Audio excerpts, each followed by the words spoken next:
Efforts were made to spare Aileen Wuornos' life on death row. But toward the end of her life, it was evident that the world couldn't handle her complex and unpredictable personality. In Fort Lauderdale, Florida, Wuornos' final resting place was the Broward Correctional Institution, which housed women awaiting execution at the time. For example, convicts on Florida's death row are required to wear handcuffs whenever they leave their cells, shower, or exercise yard, and they are only allowed to shower every other day. Inmates are permitted to have radios, small televisions, mail, and periodicals. Nevertheless, they are not permitted to sit in the common areas or engage in social activities with other convicts. In addition to being tallied hourly, they are identified from other inmates by wearing orange T-shirts. Judy Wuornos, who lived next to Wuornos on death row for a while, was almost as legendary as she was. Wuornos committed a plethora of crimes, including the murder of her kid, poisonings of her husband and boyfriend, and countless others. She was the first female Floridian executed since 1848, when she died in 1998. Proven that the state was prepared to execute female prisoners. However, a modification to the procedure would protect Wuornos from Wuornos' execution. On top of his lengthy jail sentences for robbery with a firearm and 6 first-degree murder convictions, Wuornos was also condemned to death for each of those crimes. The fact that these lawsuits were scattered throughout 5 different counties in Florida only added to the already complicated legal situation. At least once in each instance, she filed an appeal, citing reasons such as mental incapacity and inadequate defense counsel. None of Wuornos' appeals resulted in a new trial or the overturning of a conviction. Some of them ended in competency hearings, but all of them concluded that Wuornos was competent for legal reasons. She gave up the chance for future appeals in 2001. Later that summer, she had just one more hearing to establish her overall competency to forego these appeals and her attorney's representation. Her last court hearings focused on her competency rather than her guilt because she was determined to be competent. Even after more than 2 decades have passed since her death, Wuornos remains a fascinating figure. Her imprisonment only served to heighten this fascination. She has been the subject of numerous works of fiction and non-fiction, including a 1,992 Lifetime films starring Jean Smart. I really regret meeting those guys and acting in the way I did. In fact, her narrative was the basis for an opera that premiered in San Francisco in the summer of 2001. Many individuals had strong feelings about Wuornos when she was in prison. Some saw her as a feminist hero, while others saw her as an evildoer with a distinct personality. Some of her supporters went to the Final Resort, a pub in Port Orange, Florida, where she had her final drink in an effort to get her released. A number of individuals, primarily females, were eager to establish contact with the mysterious figure in the epicenter of the tempest, and wrote to her. Her unpredictable actions in court served only to further discredit Aileen Wuornos, who never gave the impression that she was very stable. Some of the outbursts included threats of violence against judges and lawyers and derogatory comments about one jury, "And your wife and kids get raped." The evidence of Wuornos' extremely challenging background was provided by her counsel as a mitigating element.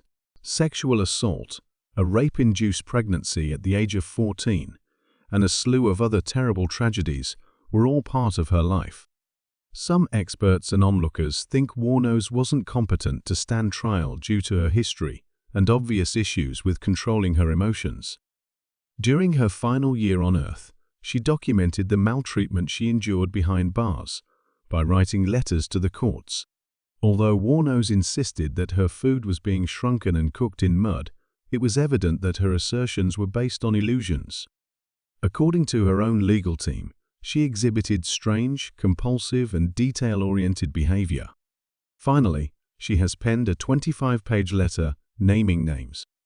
Wuornos started avoiding her lawyers and mental health experts as the date of her execution drew closer. Rather, she continued to send letters to the courts, stating her intention to forego appeals and go forward with her own execution. Florida Governor Jeb Bush re-evaluated Wuornos' competency after the extraordinary decision she made to forego appeals. Her unpredictable behavior and the worries of several of her attorneys regarding her capacity to act in her own interest. In order to allow for an 11th-hour examination, he stayed her execution on September 30. Wuornos appeared before a panel of 3 specialists to determine if she satisfies the Florida requirements for an execution. Was the reason for her sentencing clear to her, and could she comprehend the gravity of a death sentence? Prior to their brief 30-minute meeting, neither the specialists nor Wuornos were familiar with each other or her case. Given Wuornos' present diagnosis of borderline psychosis, her lawyers argued that the allocated time was excessively little. Experts determined that Wuornos was competent to stand trial, but the half-hour time limit stayed in effect. After Governor Bush lifted the stay, her case could move forward toward the death penalty. The courts rejected a request for intervention from an outside organization based on Wuornos' evident mental condition. Natalie Merchant's 1995 debut solo album, Tiger Lily, features the song Carnival, which provided solace to Wuornos in her final days. Even while Wuornos supposedly listened to the whole album, it was Carnival that truly captivated her. In fact, she asked that it be played at her funeral. The song is based on Merchant's experience of moving to New York City from a small town. It alludes to outcast prophets and cheap thrill seekers and features a chorus that wonders if the narrator has grasped the essence of life's carnival. When asked about Wuornos' predicament, Merchant said, "It's very odd to think of the places my music can go once it leaves my hands." She posted on her website, "To the extent that it brought her comfort, I must express my gratitude." Nick Broomfield directed 2 documentaries about Wuornos. In 1992, not long after Aileen Wuornos' trials, her book A Serial Killer was published. Then, in 2003, a year subsequent to her demise, Aileen, Life and Death of a Serial Killer was published. Over the years, following her trials, Broomfield and Wuornos maintained correspondence. Eventually, he was summoned to one of her final appeals so that he could present evidence derived from the seal of a serial killer. Unfortunately, additional trials were not granted to her based on the film and information he recorded. Additionally, Broomfield interviewed Wuornos last. It was obvious from their conversation that she was experiencing several delusions, although she did admit that her startling denial of her self-defense claim was untrue. "I mean, come on, they would never treat me well. They are always wrong." After 12 years behind bars, Wuornos chose death, but she maintained her story that she had acted in self-defense. Broomfield spoke with her mother, Diane, and other family members who had insight into her horrific upbringing. "During that delivery, I worried that she may have suffered brain damage." 14 months following Wuornos' death, on December 24, 2003, the film Monster hit theaters. The communities in Florida, where the actual Wuornos committed her killings, were the settings for the biopic, directed by Patty Jenkins and starring Charlize Theron as Wuornos. Along with producing the picture, Theron triumphed over several actresses, including Heather Graham and Kate Winslet, to land the role. Despite the film's dismal subject matter, Newmarket Films was able to negotiate a distribution contract with Jenkins and Theron just before the film was about to go straight to video.